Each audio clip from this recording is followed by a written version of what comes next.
Welcome, welcome. Hey guys, I know I said I wasn't going to stream today, but this just came out. We're going to let the chat load really quick. And we're going to get right into it. How many of y'all have seen this? Let me know in the chat. How many of you guys have seen what's happening with the Cybertruck issue? We're going to wait like 1 minute so that we can load this chat up and make sure everything's good to go. What do you think it is? Do you think it's a foreign thing? Do you think it's a domestic thing? Was it a soldier who had PTSD? Was it a government thing? People are saying Manchurian candidate. What do you guys think? We're gonna go through this interview. This is a pretty bombshell interview. I'm not going to interject myself too much. I think a lot of the info's there. I might provide a little context here and there, but I really just want to help spread this message on my channel because I think it needs to be shared. There's some crazy stuff going on.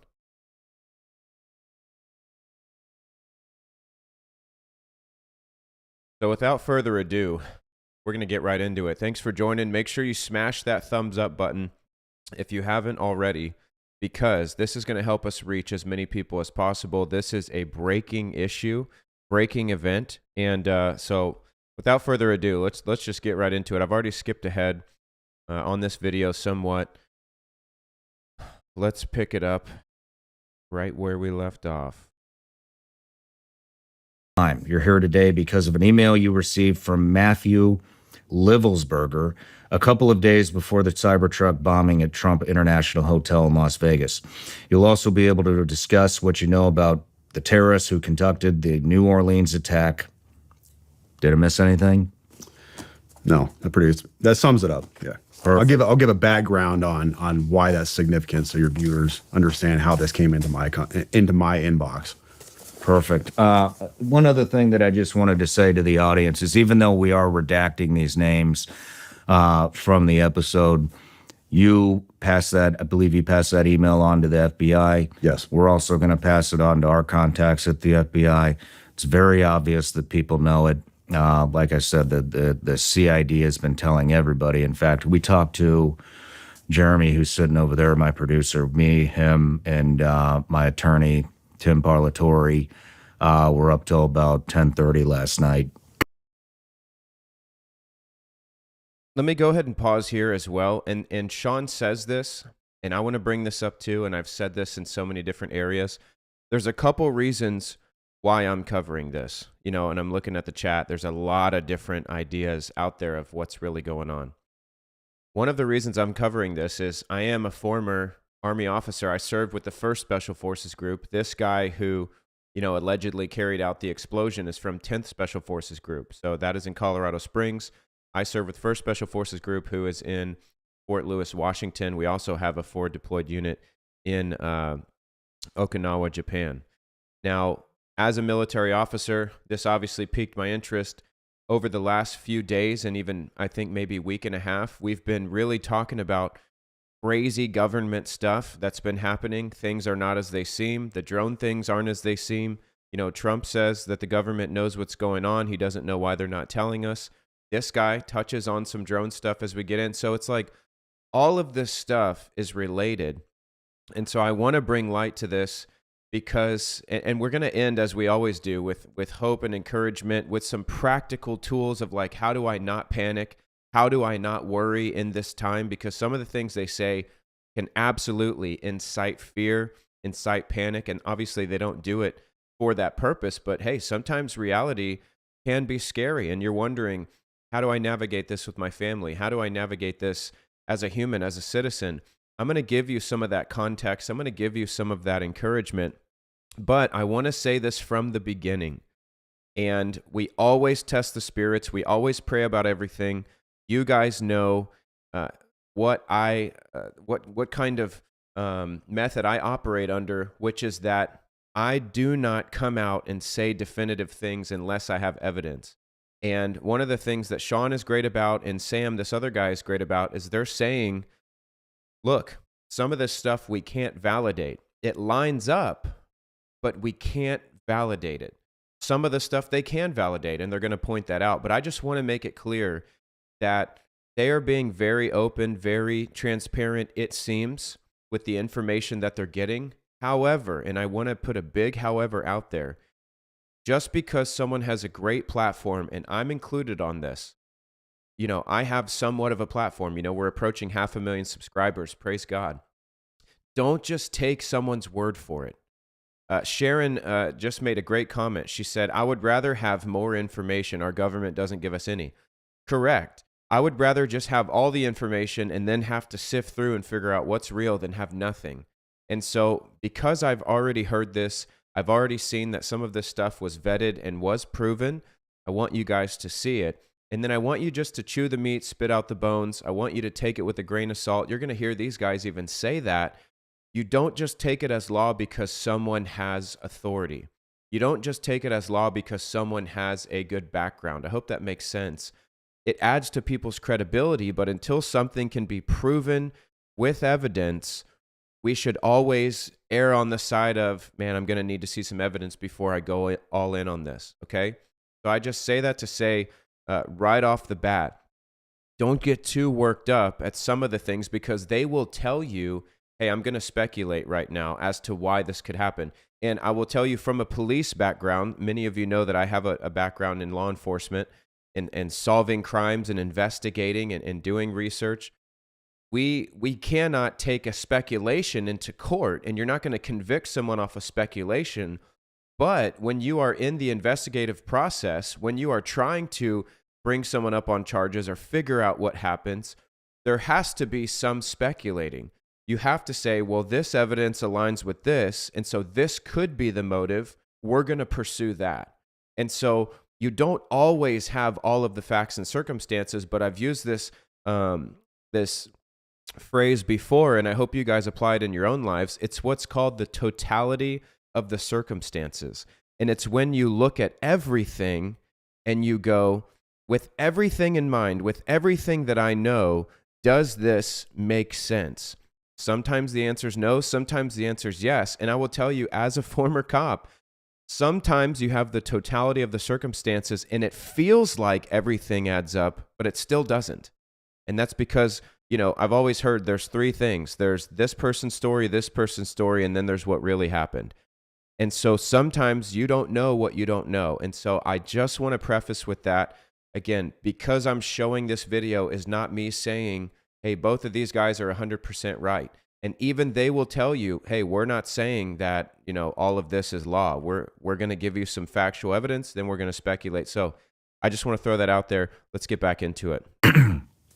Talking to the chief of staff? The Army Chief of Staff PA. The Army Chief of Staff's POA took a major interest in this as well. And, one of the things that he said, I'll wait till later to bring that up, but I don't know. I don't trust any of these people. I mean, public affairs officers are there to... I'll keep my mouth closed on create... Yeah. Create... PAO is there to protect the command. Yeah. 100%, nothing else. Yeah. They're not there to shed transparency on anything. They are there to protect the command. Let's recreate what the story...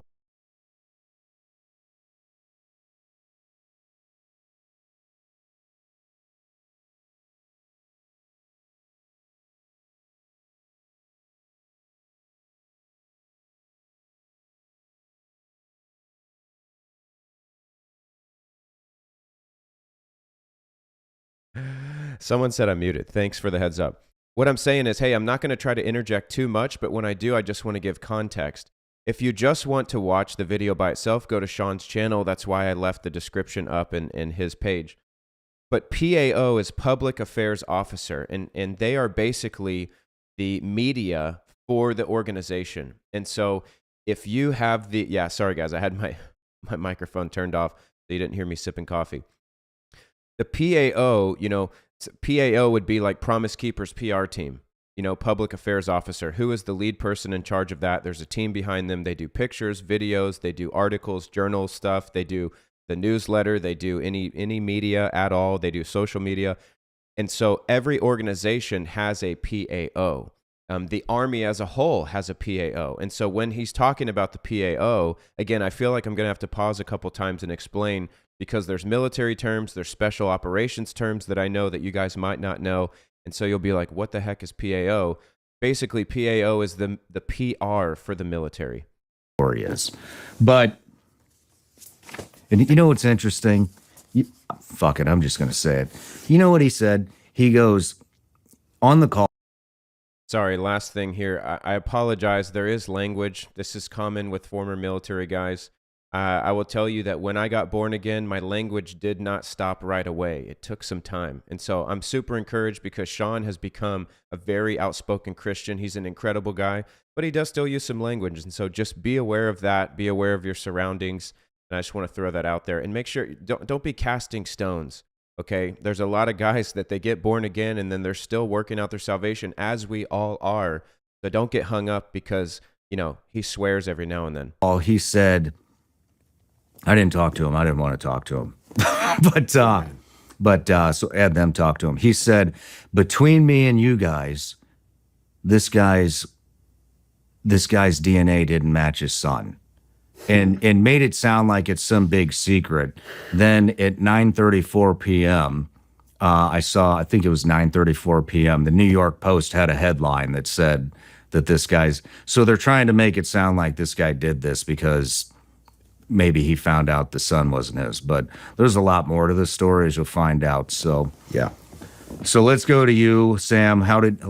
Tell me how you got the email. All right. So for context, I've run this account for the last 4.5 years. There have been people in and out writing articles and different stuff and just investigations, some big, some small, just trying to keep accountability in the military, but developed a robust network within the military, all branches, and people feed into this and send me messages and here and there.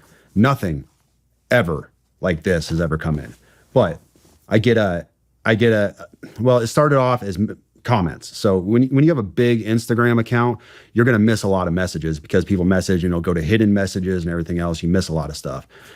Well, I kept seeing this comment on recent posts that I put in there, and it was from this burner account that said, hey, check your DMs, check your DMs, check your DMs. So I go in there and try to find it. There's no message from this guy, hadn't come through or whatever. And then he messages again once that message was opened up.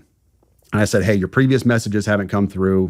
What do you want to tell me? And he said, what I'm going to send you, now these are literally his words. What I'm going to send you is going to change the course of humanity. That was his phrase, change the course of humanity. Okay, a little bit dramatic. I get these messages all the time. People have this big story they want to tell. They want to expose their command, whatever. I take everything with a grain of salt until I have evidence and proof. So this guy is insistent. He tells me that he is a 18 Zulu who I've spoken to before, and he really needs to get this stuff to me. And then he talks about you. He says, I need you to get me in contact with Sean Ryan. I'm like, dude, I don't know Sean Ryan. I'm not that big. Hey, I'm seeing this in the comments, so I do want to address this. As far as I know, Sean is actually in some form of hiding. He said after this interview, he was going to take his family and go away at least for a couple of days. This is not like a small thing. Again, this is why I'm sharing this as well. This is not a light deal. This is very big news that's about to get dropped. Regardless of, what the actual narrative is, we might not ever know. But the things that he is going to share here, again, it's a DM. It's a message that he got from the guy that allegedly did the bomb right before he did it. So just stay tuned and understand, Sean is in hiding after this. He was actually nervous to put this interview out. This was an urgent interview. He usually schedules them way out in advance. I know because my PR team also represents and works with Sean. And so it's not easy to just get right in there, but he did this quickly because of the urgency, and now he's in hiding. But he's insistent that I get him diverted to media sources, says go to Fox News, whatever else. And I said, all right, tell me what you got. So I give him my Proton email account, give him my signal number. And he reaches out immediately. And I'm going to read this initial message for you because this doesn't have names or anything else on it. But this was his message on Sunday. He reached out and said, like I said, this last Sunday, he said, sending with a VPN active on Wi-Fi only. Do not message me. I will send out updates via both Signal and email, but trust me, you're going to want to be involved. Well, first of all, no, I didn't want to be involved.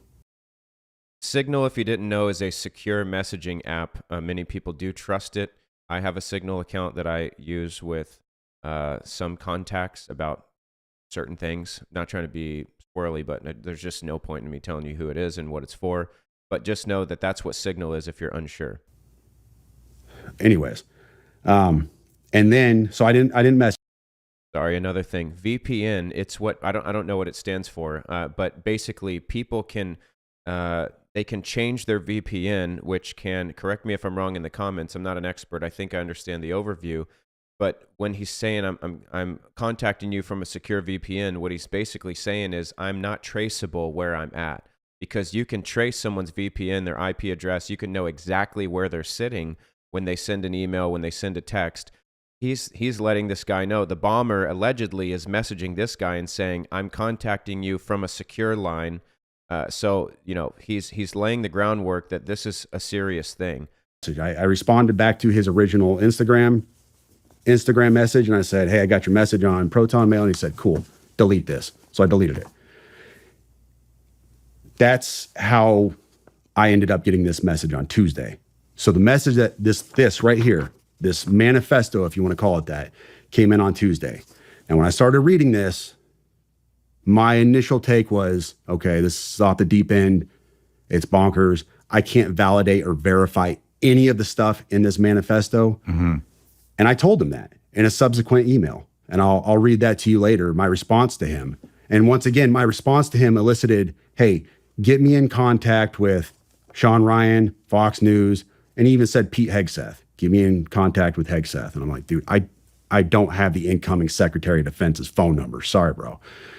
That's the last time I talked to him. So yesterday morning. What date was that? That was Tuesday. That was this Tuesday. So we're Friday now. That was 3 days ago. So the day before. 30th? Yeah, the day before the attack. I dismissed this stuff out of hand. The 31st. It was on the 31st. Yes. In fact, I posted something on my... Finally, Homemade Manjaro makes your pants drop in just 1 week. I've developed a... Yeah, no. I told your producer about this as well. But this was a post. By the way, I can validate, you know, this guy runs a more military account, so he's probably getting some crazy stuff. But I get tons of insane amount of DMs. And I've had people track me down at conferences. I had a guy hand me an entire book one time.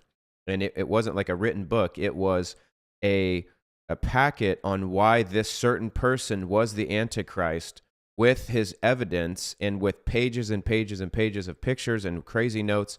So you get stuff like this all the time, and you're like, you know, you mostly think that people are crazy. And so this guy's getting this email saying all this stuff, and he's like, okay, was this legit? And then all of a sudden, he's going to tell you when the explosion goes off, he goes, oh my gosh, that's the guy I got the email from. Post I made on Twitter. I was just trying to be humorous, off the cuff. It was... I didn't mean anything about it. I was just being humorous for my audience. I said, my inbox was especially eventful today. Allegations of war crimes, government anti-gravity technology, and fears about being tracked and watched by the feds. It's always, the world is ending and I have this information that needs to get to the media, and never, how you doing, brother? Everything all right? I was just playing off of a meme. Mm-hmm. It was just supposed to be a joke. That was the body of his email that he sent me.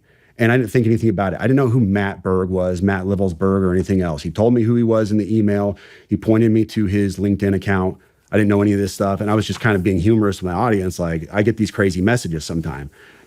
And then the day after that message, I wake up and it was like, hey, Sam, nobody in the community seems to know this guy. Do you happen to know who he is? And I played that for you before we came up here. Just absolute shock. That's how I woke up yesterday. Do you want to play it now? Yeah, excuse my language. I was definitely in shock. Let me find this chat. So, you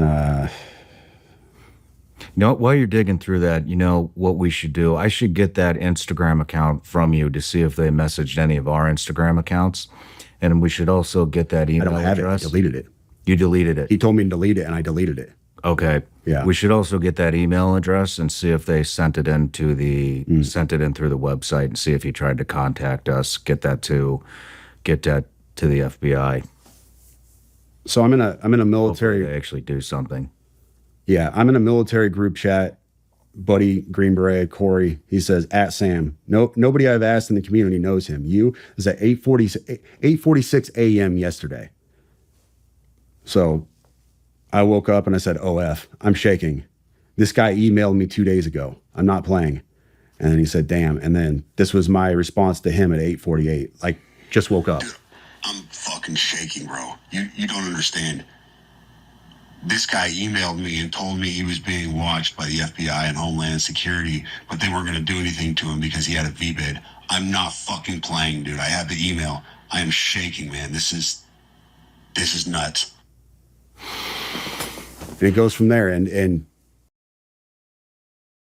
I want you to imagine just for a second, again, we're taking everything with a grain of salt. We don't take things at face value. I teach this all the time when it comes to spiritual things. Again, the Bible tells us to test all the spirits. But say this is legit. I want you to imagine what it would be like if someone sent you a message and they were like, I need to talk to you, da-da-da-da, super important. It has to be before the 1st. And, you know, you're kind of communicating with them. And then on the 1st, you see that that person that was messaging you is the person who just carried out a domestic terrorist attack. That's why this guy's sending this voice memo. He's like, I'm shaking. This guy is the guy who was emailing me. He was telling me he needed to get a message out. And now he's the guy who is being investigated by the highest government agencies for carrying out a domestic terrorist attack. And you're the person who got the email, right? Like that would be crazy feeling. So that's why he's explaining it from the position that he's in. I sat there for probably an hour talking to my wife. I'm shaking. I can't even think straight. Like, normal day is shot, and I didn't know what I want to do. Do I sit on this? Do I do nothing with it? I've got to tell somebody. I've got to tell the FBI at least, because this is huge. This is all over the news. And then I was like, well, dude, this guy wanted to get in contact with Sean Ryan, so let me get this to Sean Ryan, see if I can get with him. And I had a buddy who knew your producer, and we went from there. But Wow. Do you want to read the email? Yep. So this email came in on December 31st at 10:42 a.m. That is Tuesday. He said, in case I do not. Quick pause here because I want to play devil's advocate. Again, I'm not on here just agreeing with everything that we're seeing on the screen. I'm not disagreeing, but I'm not just jumping in. Someone pointed out, and I have to point out as well, you can see that there's spell check on some of these words. Like there's a red underline. I don't know if you can see it from your screen, but if you pull up the original email, some of the words have the spell check squiggly line underneath, which means that it is a draft. That's really interesting to me. Again, someone could be replying to the email and just taking a screenshot, but if something is under a draft, that means that you could type it to say whatever you want. That is why you can't just take things at face value, because we're not looking at a PDF, which even then, with our current technology, you can fake anything. But I'm just saying, this is a screenshot of a draft of an email. So I thought that was very interesting. And again, listen, if you're watching this and you're like, stop interjecting, this is a video where I'm going to interject and add some context. If you don't like that, go to Sean Ryan's channel and watch the interview uninterrupted. Make it to my decision point or on to the Mexico border, I am sending this now. Please do not release this until 1 January and keep my identity private until then. First off, I am not under duress or hostile influence or control. My first car was a 2006 black Ford Mustang V6 for verification. What we have been seeing with drones, he puts that in quotes, he says drones, is the operational use of gravitic propulsion systems powered aircraft by most recently China and the East Coast, but throughout history, the US. Only we in China have this capability. Our OPSEN, that's Operation Center, our OPSEN location for this activity is in the box below. China has been launching them from the Atlantic from submarines for years, but this activity recently has picked up. As of now, it is just a show of force, and they are using it similar to how they used the balloon for SIGINT and ISR, which are also part of the integrated comms system. There are dozens of those balloons in the air at any given time. The so what is because of the speed and stealth of these unmanned aircraft. They are the most dangerous threat to national security that has ever existed. They basically have an unlimited payload capacity and can park it over the White House if they wanted. It's checkmate. U.S. government needs to give the history of this, how we are employing it and weaponizing it, how China is employing them and what the way forward is. China is poised to attack anywhere in the East Coast. I've been followed for over a week now from likely Homeland or FBI, and they are looking to move on me and are unlikely going to let me cross into Mexico, but won't because they know I am armed and I have a massive V-bid. Let me pause right there for a second. So he says a massive V-bid. When I was talking to the FBI yesterday, they didn't know what a V-bid was. I had to explain what that acronym meant, literally. You fucking serious? Dead serious. I said it twice and he goes, you said that word V-bid. Can you tell me what that is? For your audience, a V-bid, for your audience who has not been in the GWOT for the last 20 years, a V-bid is a vehicle-borne improvised explosive device. In layman's terms, a car bomb, what we saw at Trump Tower. So, backing up, he says, I am armed and have a massive V-bid. I've been trying to maintain a very visible Just to give further context on the V-bid, you know, allegedly this email is saying I have a massive V-bid. The camp I was on, Fob Ghazni in Afghanistan, the year before I was there, one of the soldiers that was in my jump master class, he was awarded the Medal of Honor for his actions where the local terrorists hit our camp with 4 10,000-pound V-beds. So our camp was hit with 4 10,000-pound bombs, vehicle bombs. They were so big that people that were hundreds of yards away, a quarter mile away, were knocked over because of the explosion. Buildings were knocked over. Roofs came off because of the explosion. And then following that, a bunch of suicide fighters came in, and you can look it up. Look at the attack on Fob Ghazni. There's videos of it on YouTube. But when this guy says a massive V-bed, you know, they're going to talk about, well, why wasn't it bigger? And what was the point? And why would he use a Cybertruck that's supposed to be armored? And so there's just a lot of very interesting points being made here. Profile, and have kept my phone, and they are definitely digitally tracking me. Here's where he gets into the other stuff. And this is where we had to redact the names. Well, your producer redacted the names. I have knowledge of this program and also war crimes that were covered up during airstrikes in Nimruz province, Afghanistan in 2019 by the admin, DOD, DEA, and CIA. I conducted targeting for these strikes of over 125 buildings. 65 were struck because of civcas, that's civilian casualties, that killed hundreds of civilians in a single day. U.S. FORA continued strikes after spotting civilians on initial ISR. It was supposed to take 6 minutes and scramble all aircraft in CENTCOM. The UN basically called these war crimes, but the administration made them disappear. I was part of that cover-up with U.S. FORA, an agent, redacted, of the DEA. So I don't know if my abduction attempt is related to either. I worked with redacted IO staff on this as well as the response to Bala Murghab. Redacted commander at the time, redacted can validate this. Okay, so if you're watching this, and again, some of you you're quick to pick things up. Some of you are former military, you know language and lingo. Some of you aren't. A lot of my followers are, you know, older. They're not military. This guy is basically saying, I am blowing the whistle on U.S. military operations that were criminal, war crimes that were conducted, and he's dropping names.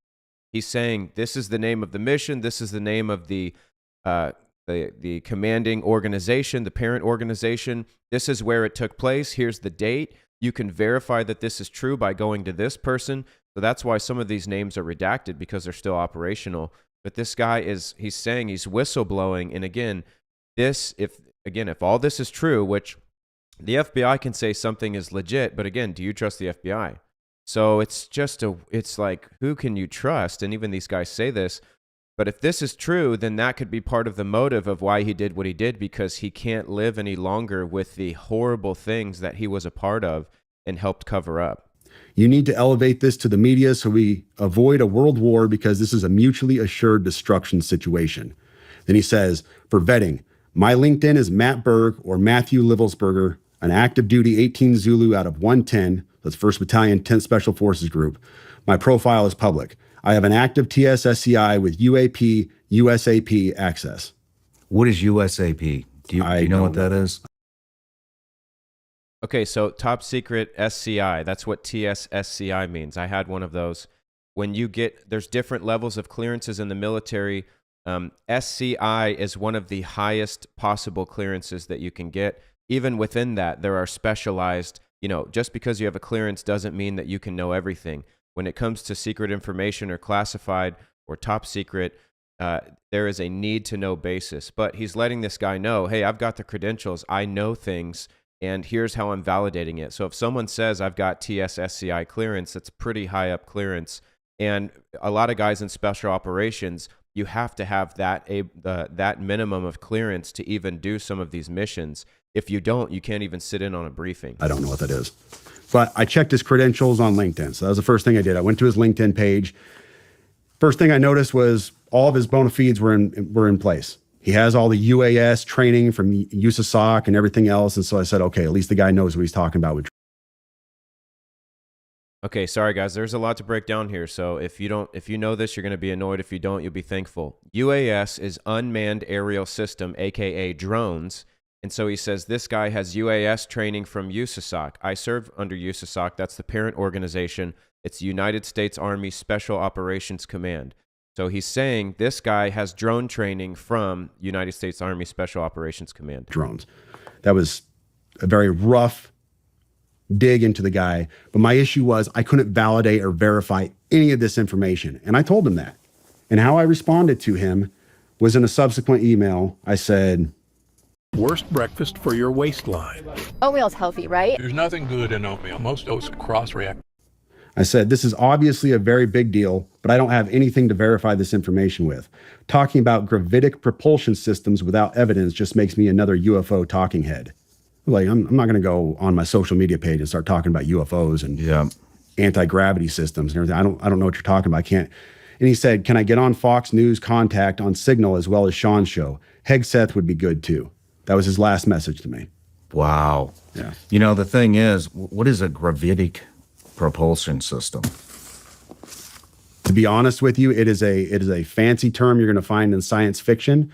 You won't find it in any, as far as I know, you won't find this in any kind of official manual or, scientific research. This is all science fiction.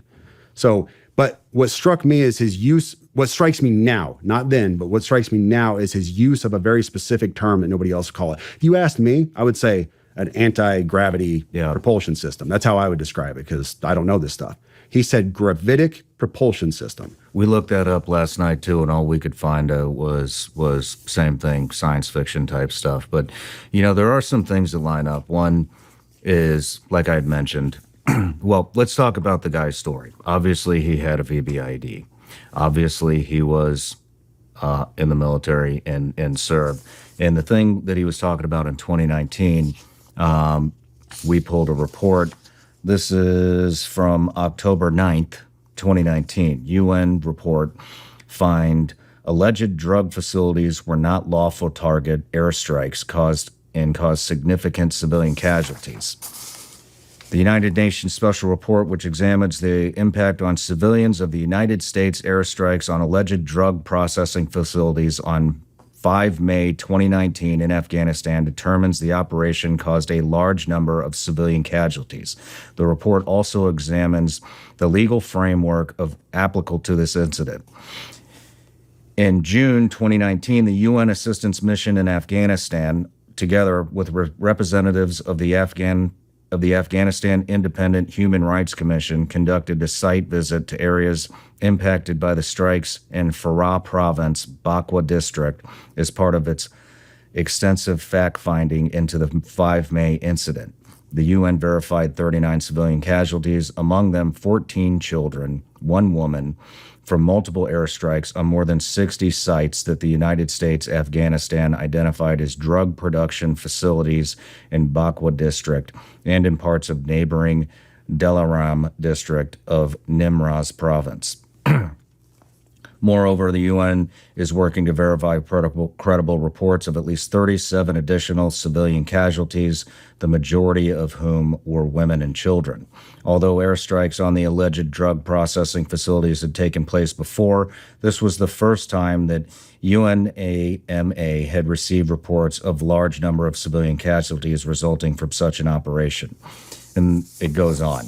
I'm not going to read all this. We'll link the article here But so that 100% lines up. The other thing, that really struck me is, like I had mentioned, after our phone call, I jumped in an interview. After the interview, checked my phone, and I had several Green Berets, former Green Berets, one still active. Actually, I'm just going to say it was Tim Kennedy. Sent me a message late last night about 9 p.m. and said, hey, I should have brought my phone up here, but hey, basically that the USASOC wants to give me more context on what had happened on this guy.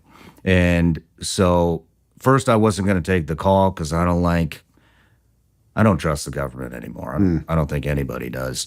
But I was on the phone with my producer, Do you trust who's the a naval government? Let me surface know in the warfare chat. officer, and my attorney, Tim Parlatore. They said we should talk to him. So I called Tim, was really pissed off, reamed his ass about it, and then later apologized. But, I think you said you had mentioned that you had received a message from somebody that says nobody's heard of this guy.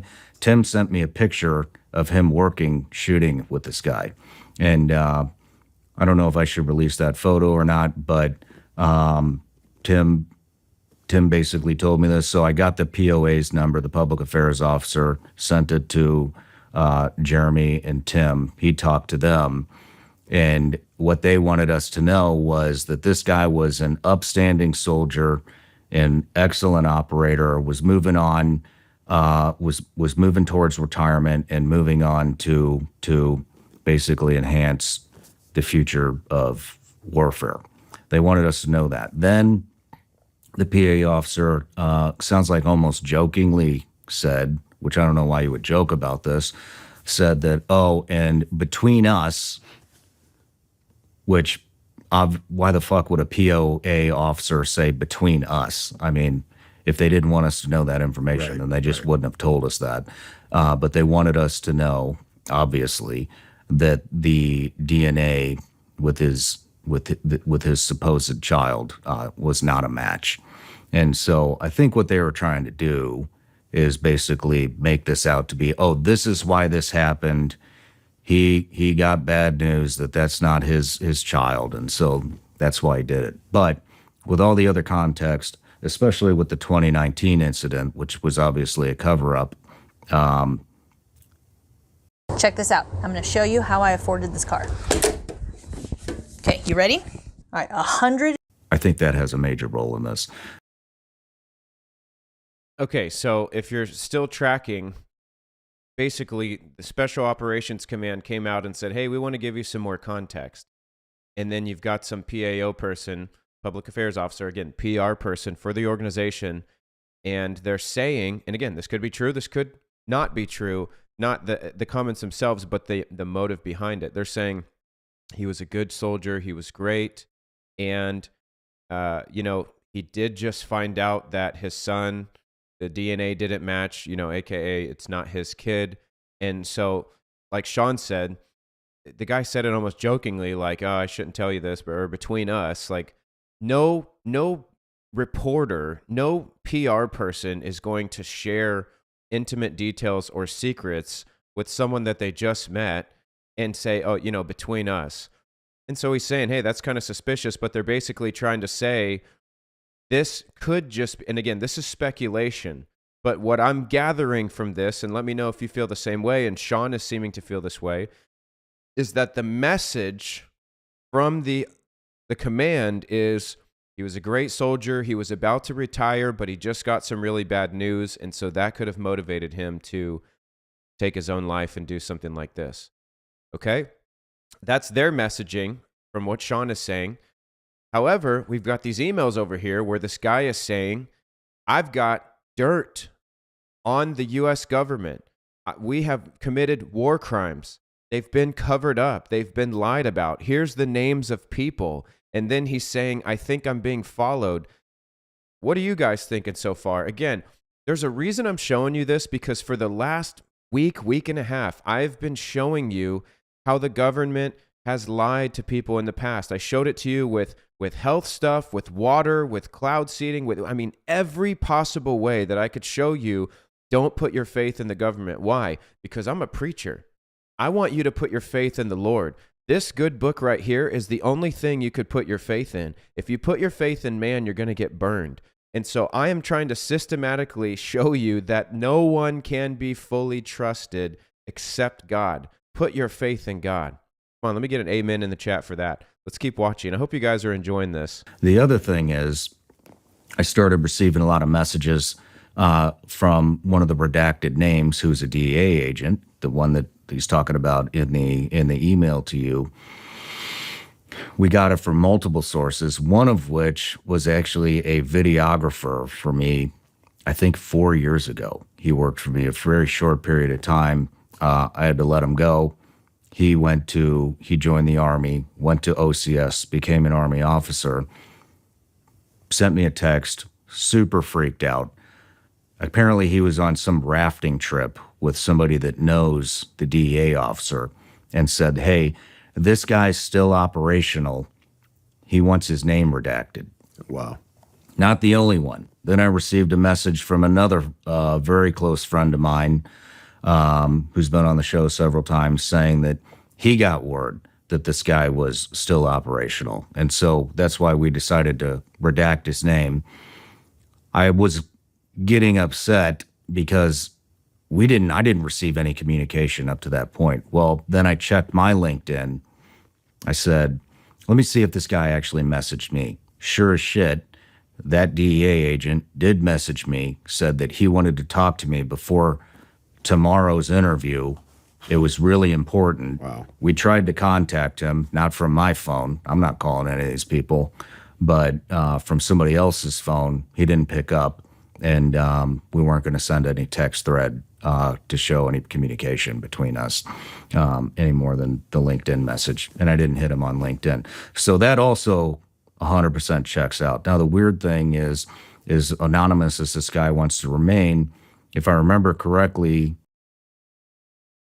Okay, I see a few questions in the chat. When he says that someone is still operational, what he means is that there are people who are undercover within the government, and he doesn't want to name drop them because it will blow their whole, their whole case. If you start naming your sources and they're undercover, well, you're going to put a lot of heat on them. You could blow what they've been doing. Some undercover operations they last literally years or even longer. The more undercover you can go, the deeper, things you can find out, the more influence you can have. And we see this in books by guys who were in the police. They went undercover in biker gangs like the Hells Angels. Well, we've got people in the government that go undercover. Even in my police force, we had undercover officers, and they did this for months at a time. It can be very stressful because you're having to literally live a double life. And so he's saying these guys are still operational, a couple of them, and I don't want to name drop them because they could be compromised. He posted something about the Green Beret that set did the he? bomb off. Oh, yeah, wow. that was his latest post. Well, Jeremy, what was it? What did the post? And it was just a report of the story. It was just a report of the story. So very interesting how all this stuff is lining up. What do you think? I told the guys downstairs, I jokingly said this to my wife the day that I got that email, because I read the email to her. You all have heard the email now. You realize without context of who this person is, how just crazy it sounds. And I told her, I said, well, I mean, I guess if the dude ends up getting rolled up by the feds or he gets killed, we got a story, huh? In the next 60 seconds, I'm going to show you how to naturally control blood sugar and naturally increase insulin sensitivity. I've got Man, famous last words, right? Yeah. That's so I looked at, and I want to give context on one of the things. I saw this going around on social media. People were saying that his Signal chat, his safety number changed. I don't know if you saw this on X, but it was all over X. Apparently his safety number on Signal changed. He messaged me on Signal. So I went on there to look myself to see if it changed. And sure enough, it had. On January 1st, after the bombing, after he was dead, his safety number changed. That's all he sent me. He said initial contact, and I gave a thumbs up, and his safety number changed at the bottom. Look at that. That's after he's dead. Okay, so again, this private messaging app Signal that he told him contact me on prior to January 1st, you know, this is urgent. The guy carries out this attack. He's supposed to be dead.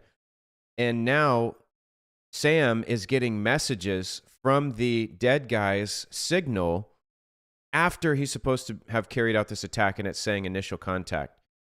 That seriously throws a wrench in a lot of things because, well, who's got a hold of his phone, and why are they messaging this guy saying initial contact if he's supposed to be dead? Who's got access to his Signal? I don't know enough about Signal to know why that would happen. Somebody has to have manipulated that, though, and messed with it. Somebody had to have been in his account after the fact and done something for that to have changed. What did the FBI say when you contacted him? Not a lot. I gave him the story on what went down. Was very over the top, telling them, hey, I am being transparent in every way. Feel free to contact me at any time. This is my address, my name. This is why he contacted me. This is my social media page. This is any reason why this could have happened, why this got dumped on me. This is the information. They took it. They were gracious. They were nice to talk to. Mind you, I had to explain what a VBID was, which was disheartening because you're the FBI, but that's another issue altogether. But nothing beyond that. They said, thank you, and we'll be in touch if we have any further questions. Well, they definitely got in touch with CID. Yeah, they did. Because that went all the way to the top of the Army.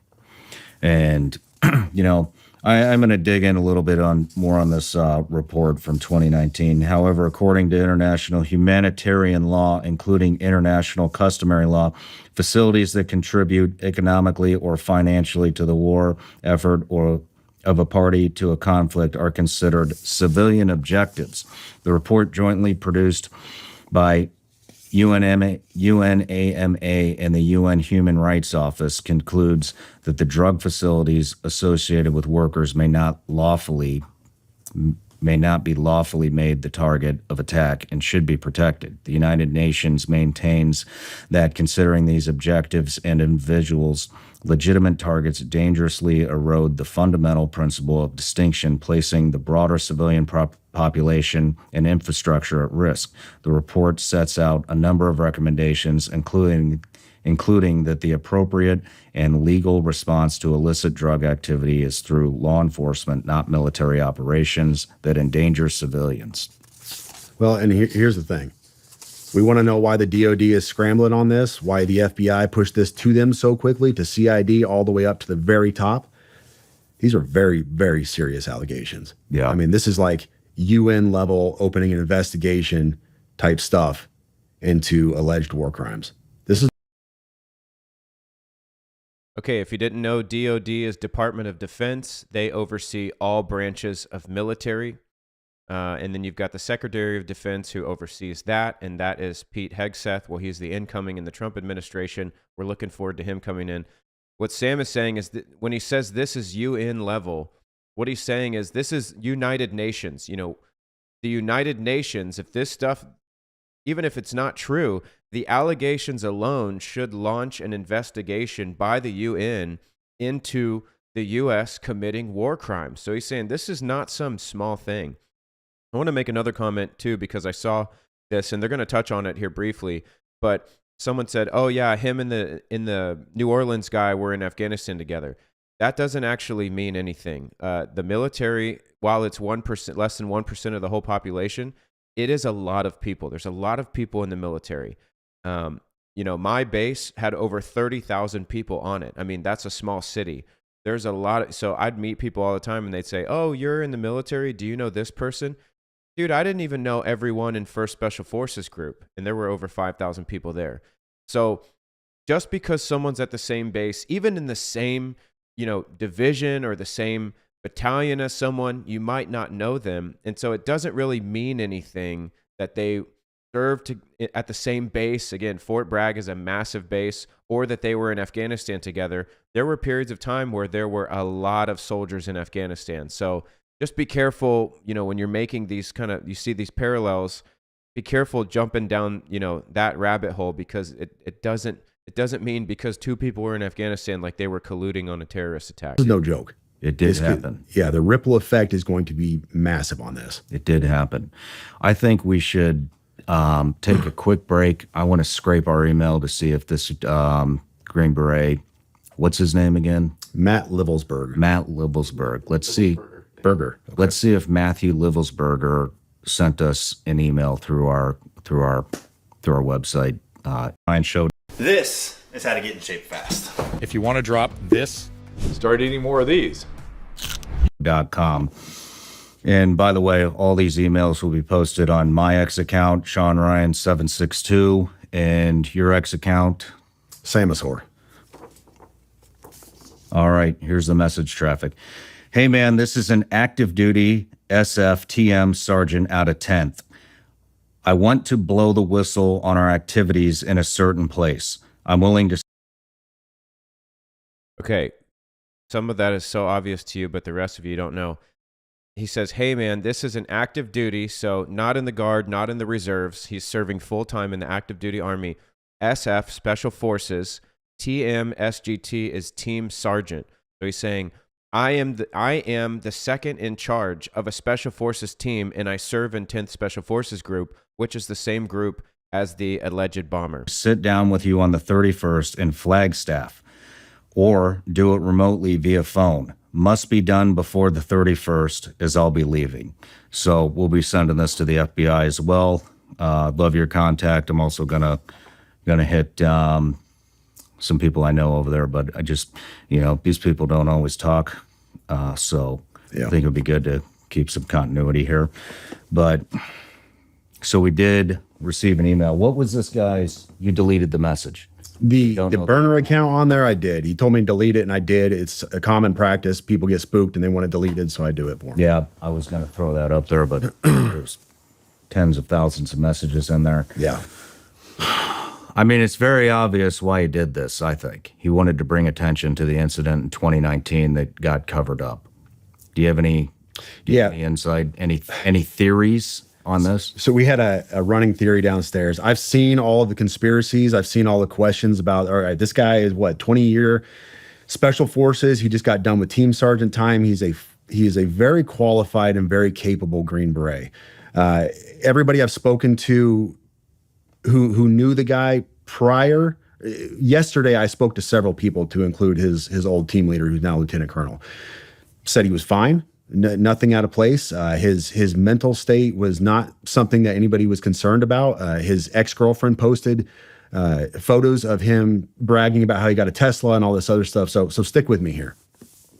Very capable guy, but he loads the Tesla up. A Tesla, which Elon Musk brags about being bulletproof, right? So this is one of his selling points. It's bulletproof. We even saw Joe Rogan shoot an arrow at it and wasn't able to puncture this thing. So he loads up a Tesla knowing that it's going to, not explode like he wants it to with fireworks and a bunch of other junk, when he can make a car bomb that's going to level this place. Here's what I think. So the PAO, the Army PAO, is saying that the body. Okay, just quickly before this part, again, this is speculation. Nothing wrong with speculating as long as you don't present it as fact. And he's not. He's telling you, here's what I think. So when you hear this, don't just run with this, but he's saying this could be a possibility. Again, some stuff is not adding up, such as the fact that these Special Forces guys, especially someone who's a team sergeant who's been in the community for almost 20 years, they're going to have the ability to make explosives that could do a lot of damage, and they're probably not going to do it in a Cybertruck, which is advertised to be, armored, because it's not going to have a big effect. So he's just saying a lot of things don't add up. Here's what I think actually might have happened. Inside the cab did not match the DNA of his child. All right. We also know that there was no, they said he was shot by a Desert Eagle. We know that there was no signature when it rolled up. So nobody shot themselves when it rolled up to it. You would have seen a large signature. Mr. Guns and Gear, he's on X. He goes into this a lot in depth. He's a firearms expert, and he talks about this. And there's no signature. So this is what happens.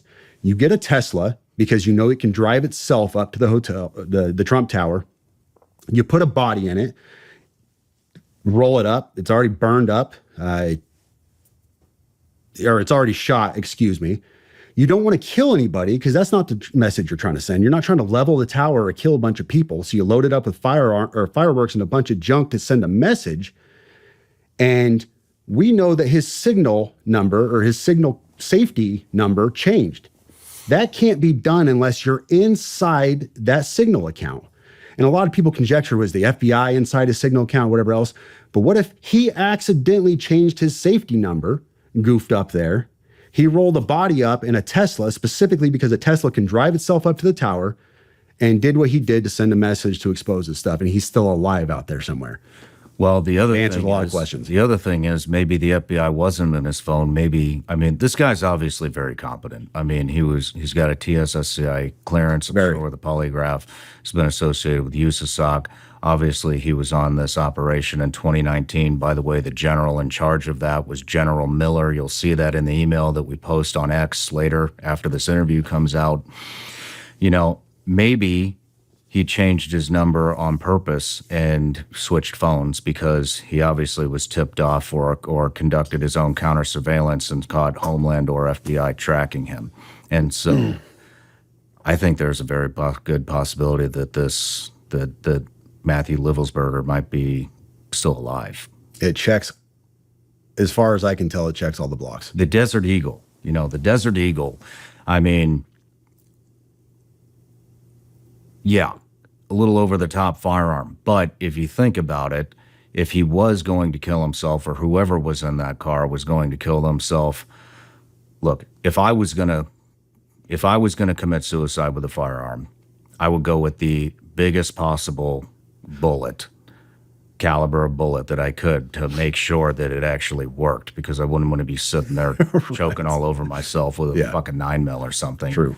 So that is, as far as I know, a 50 caliber Desert Eagle is the biggest handgun caliber that you can get.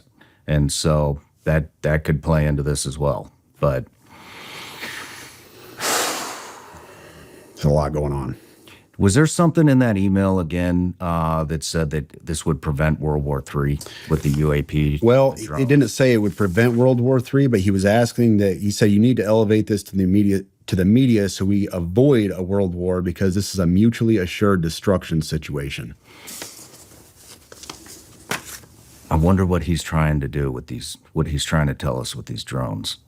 I want to know, have you made this mistake with your holster? And by mistake, I mean, did you get a holster that's uncomfortable so you don't carry all the time? I hesitate to even get into this realm because I have no expertise in drones or, let's just call it alien technology, UFO technology, whatever's going on here. But here's one thing that I talked about with the guys downstairs earlier.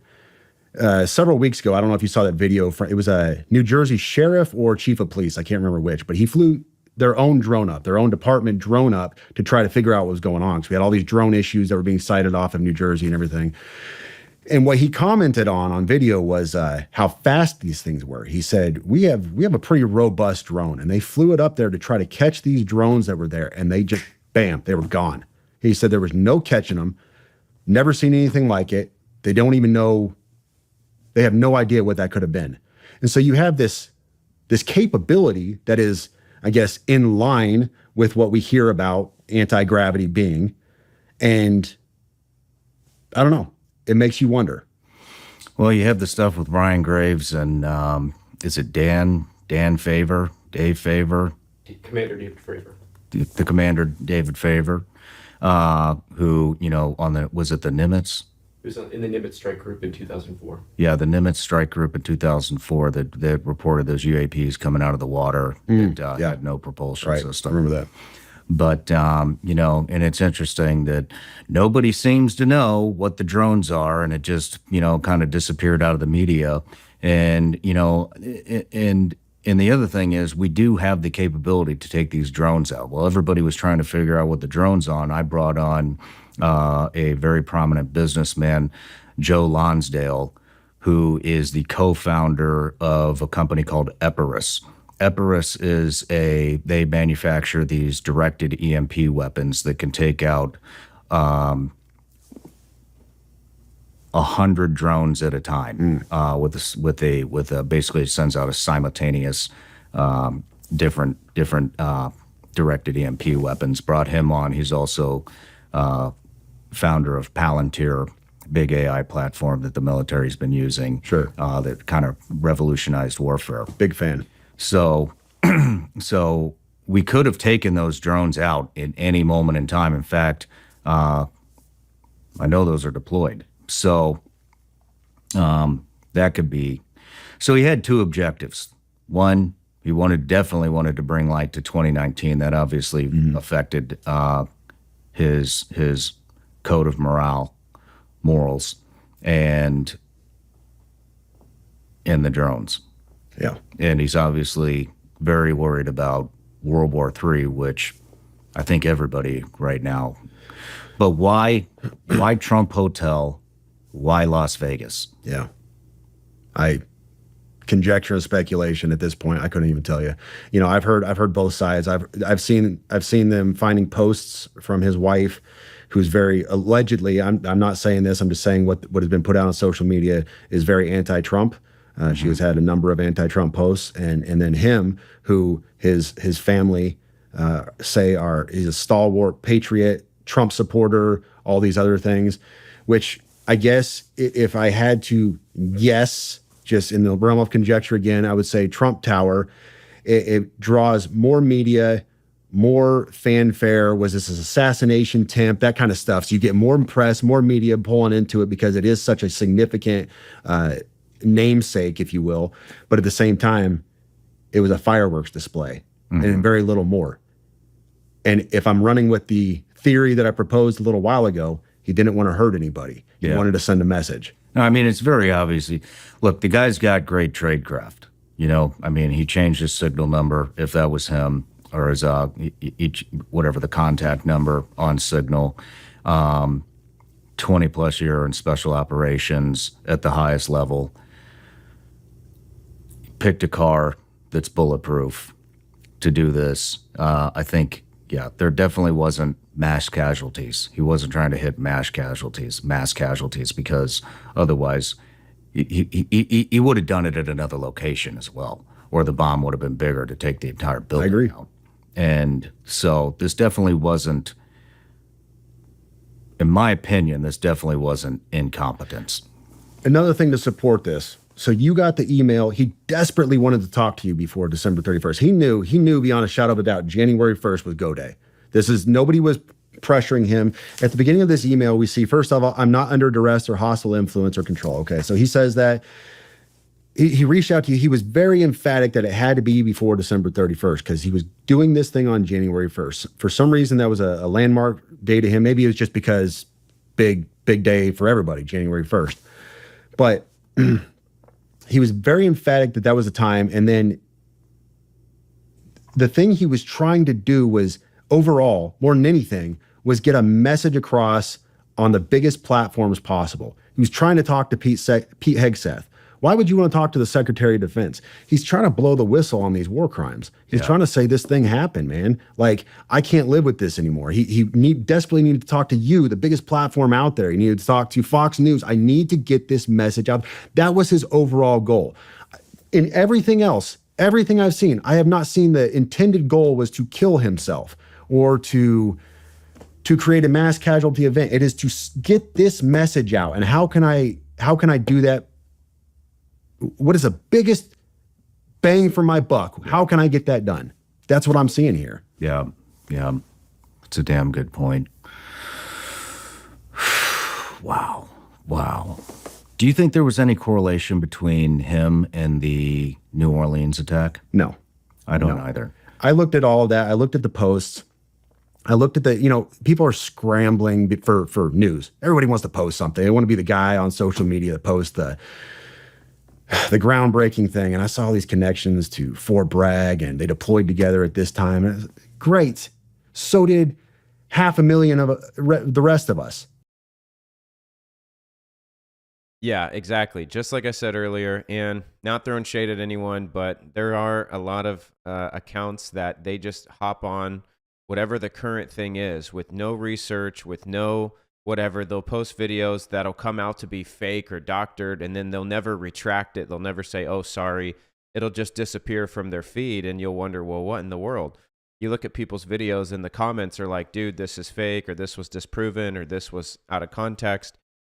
It's this knee-jerk reaction. Again, people who want to get likes, they want to get validation, they want to be in the hot topic, but they don't want to take a little bit of extra time, do some research, make sure it's legit, and put it out there. So how many, let me know in the comments if you guys saw this, how many people did you see make a post that was like, this guy and the guy from New Orleans both served in Afghanistan? Oh my gosh. It's like, that's not actually groundbreaking information, and you're getting millions of people spun up thinking that there's some big conspiracy. There could be, but that is not enough in and of itself to warrant saying something like that. And again, it come out that there is no correlation at this point that these two were acting together in any way. So I'm never going to do stuff like that. Lord help me to never have any kind of knee-jerk reaction like that. I'm not dying to get more followers or more views or whatever. I want to put out the truth. And so if I'm behind, some people are like, oh, this already came out yesterday. Well, yeah, I've got to watch it. I've got to review it. I've got to cite some sources. I've got to make sure things are credible. I might not be the first to something, but I will make sure that I am correct when I put something out. I was at Fort Bragg. Oh man, tie me to Delta Force. I must have been part of Delta Force and some side. No, I had nothing to do with them. You know, it's this nonsense. It's a big organization. The Army is very large. You're picking things out and you're trying to make this a thing. That New Orleans guy was a staff sergeant who got out of the active duty Army in 2015, and he was in the reserves until 2020. People are saying in the last year he was radicalized. I talked to multiple of his peers, to include, I'm going to be very, very careful with this, former leadership, I'm not going to give what echelon they were at, former leadership of his. There was no indication at all back then that he was radicalized. He didn't say radical. And I've seen the posts. I saw several people who were saying, well, we have confirmed posts that he was saying radical Islamic things. I don't believe it, because nobody he worked with confirmed that. They said, no, we had no indication that he was like this. And if you talk to people now, they said in the last year, he was radicalized. He started taking on these more radical teachings of Islam and everything else. And he had this, he fell into financial hardship and all these other things. So you're telling me this guy who was a former 42 Alpha S1 guy, human resources, pushes your paper, and then an IT guy, 25 Bravo, is somehow connected to a Green Beret team sergeant out of 10th grade? No. Well, also, they found an ISIS flag in New Orleans, which they didn't find any of that here. I think that might have been just some silliness on his part, trying to take on some kind of Islamic banner of jihad. I would conjecture, all conjecture, say that is likely. He has no affiliations to ISIS. But you know, I wonder. I don't really believe in coincidences, you know, and both of these explosions happened in the same day, or both of these attacks, whatever you want to call them, happened on the same day. The attack and the explosion, which obviously wasn't meant to be an attack. That's fair, and I don't believe in coincidences either normally, but I look at a landmark day like January 1st, and I think, what better day? Any day. I'm going to do a thing January 1st. Yeah. And I think possibly old boy in New Orleans had help. I don't think that he could have done all the spotting and surveying and assessing himself. He would have likely had to at least have a spotter to say, yeah, you're good to go. Maybe. But I think that's plausible. But other than that, I have a hard time making that connection. You know, this email, I wonder who else he reached out to. This came in from Dabber GMIB or MLB at protonmail.com. So he was even using an encrypted email service, but which I think everybody in intelligence and special operations knows what Proton Mail is. Yeah. I would imagine if Joe Rogan, Fox News, name some other big names out there, scrub their emails right now, they could probably find a message from this guy. Yeah. He came to me because I'm like D-list media. I'm the guy who has kind of a platform on social media, but I'm not big time, but I can kind of get things to the big time every once in a while if it's a big enough story. And that's what he was hoping for. He was just throwing mud at the wall, trying to get somebody to get his message out. Well, it's going to be big time now. Yeah. But is there anything else we need to cover that you can think of? So how would you purify water in case of a blackout? Oh, I'd boil it. Boiling kills bacteria, but it doesn't remove. Jeremy?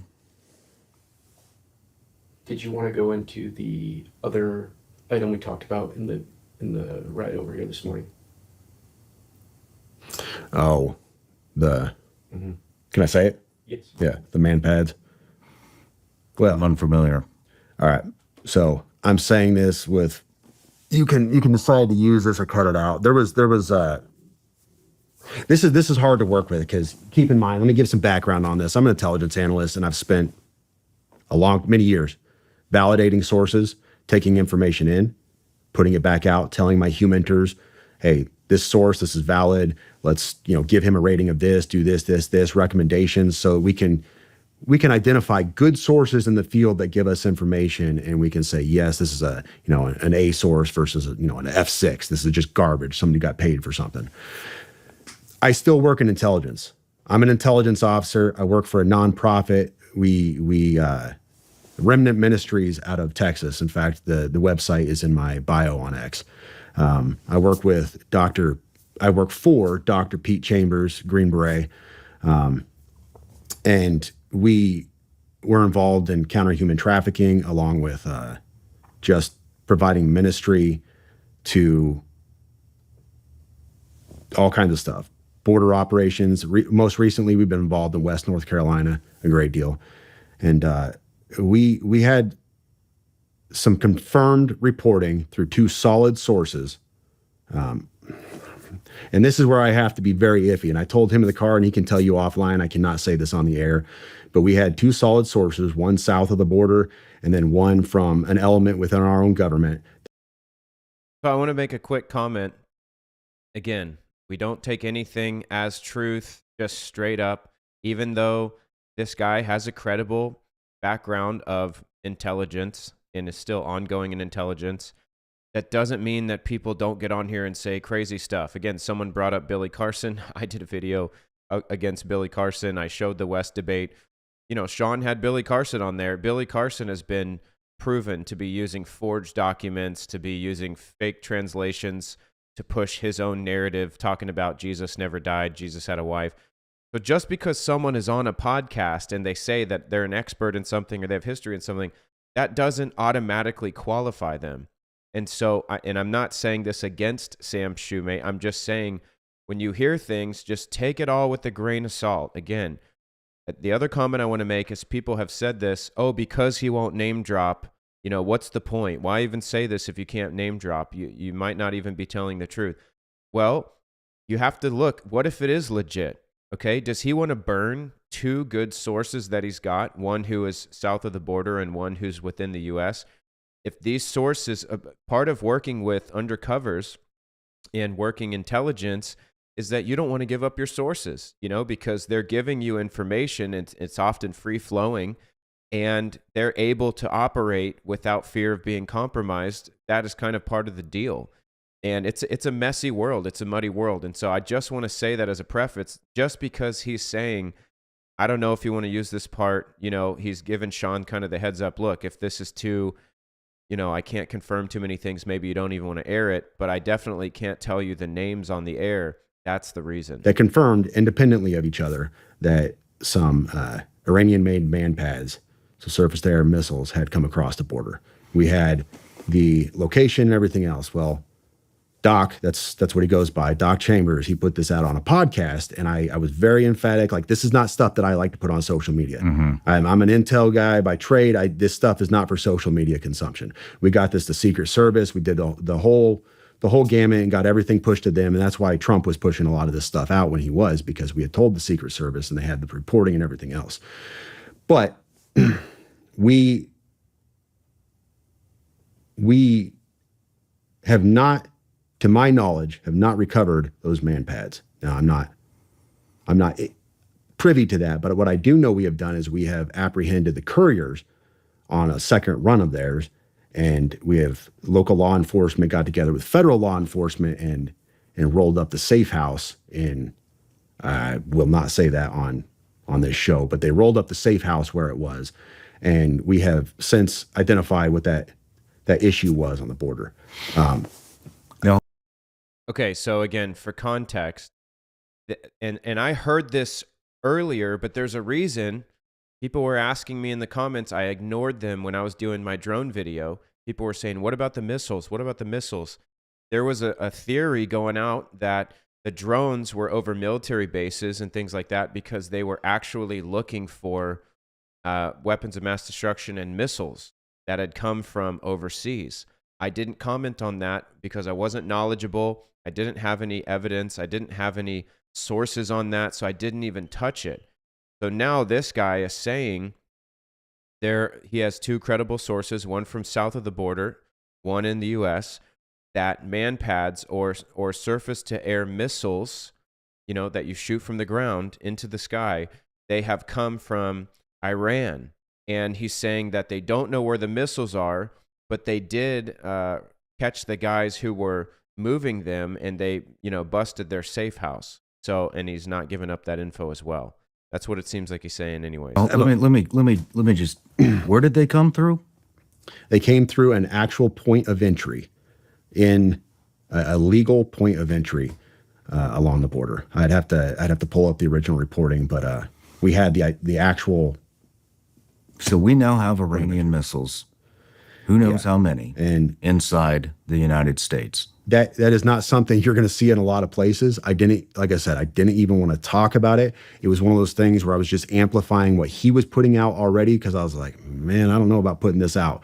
But it was something we found was pertinent, because at the time, Trump was still campaigning. He was flying around, and there was the reports were their intent was to take down Trump's airplane. So at the time, Secret Service switched things up a bit, and allegedly, from what I've told, they started flying him around on charters for a while until they could identify and kind of mitigate that threat. But that was the reporting stream that was coming out at the time. Feds handled it. Off my plate. Hey guys, did you know some drivers are ditching their car insurance and they're doing this? I'm with you on the not releasing certain things on social media. I understand that, but on the other hand, it seems to be the only way to demand any type of accountability or get this and force FBI, Homeland, whoever else is involved to dive into this shit and actually take part. And that's what we've been doing here on the show with Scott Mann, retired Lieutenant Colonel Green Beret, Sarah Adams, former agency targeter. We brought on Legend, who's an Army intelligence guy who goes by Legend because he doesn't want to reveal his name because he still is very involved. And we even went all the way to Vienna to interview Commander Massoud, the leader of the National Resistance Front in Afghanistan. And, we've been talking about this stuff for a year. We got it to Congress. Congressman out of Knoxville, Tennessee, Tim Burchett, sent a bill up. It's literally about we need to stop funding the Taliban, $40 to $87 million a week. The Taliban has set up multiple NGOs within Afghanistan, and basically what we're doing is sending loads of cash to NGOs that the Taliban had set up. We're funding our own demise, and nobody's fucking paying attention. Nobody's paying attention. We tried to get it in the media. We got a little bit of hits. Most of them were from outside the U.S. We had a reporter out of India kind of cover it, but we've been warning about what's happening for damn near a year now. Sarah first came on, I believe it was October of 2023 was her first interview, and nobody took it seriously.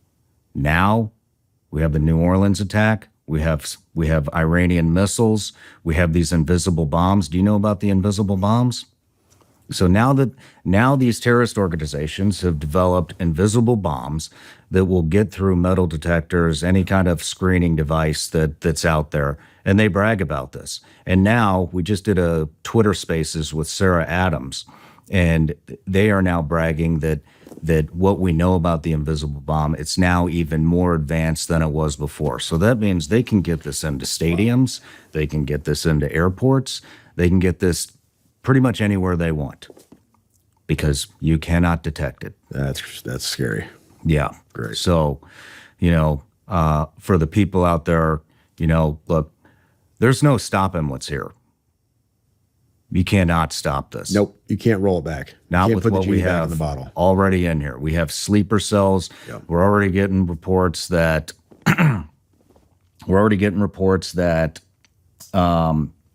I just lost my train of thought. Oh, we're already getting some reports that there may be a bit more involved in the Louisiana, New Orleans attack that they're not releasing. We also, I'll tell you this, there's a group of people flying around and basically briefing up different departments, governors about what's coming, how to deal with it in their communities. There are deputies in New Orleans who put in requests for training on how to take care of a threat like this, and those fucking requests were denied. They were denied. And so what I basically want to say is it's going to be a bloody 2025. I think that's very obvious. And so for those of you that are looking for something to do and if finally come to the realization that our government is failing us, here's what you need to do. You need to get with your local communities. You need to, especially schools. Schools are very vulnerable no matter how many active shooters we have in the schools. The infrastructure that's been put in, which is minimal to none, a lot of schools still have none. You better start holding your schools accountable, and you better start raising hell and having them upgrade security no matter what the cost, because no matter what the cost is, it's not gonna amount to the loss of life that we will potentially see. All right, so lots happened there.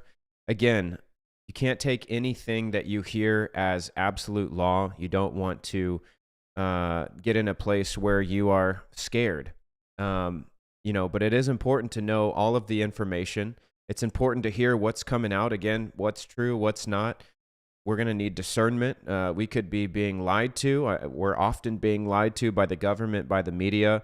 They'll tell you, oh, here's all the information, but what if that was made up so that they could continue a narrative and they're actually covering up what really happened? You never know. And so my point as we finish this live, and again, I've got 3,000 people watching. I want you to hear one thing, and I said it the other night, and Sean just said it.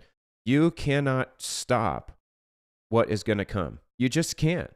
And that isn't a point of fear. That should make you realize, dude, I am not in control.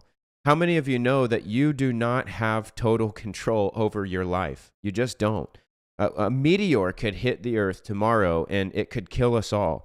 You do not have control. And the Bible says that the only way that you can have true peace is to cast your cares on the Lord.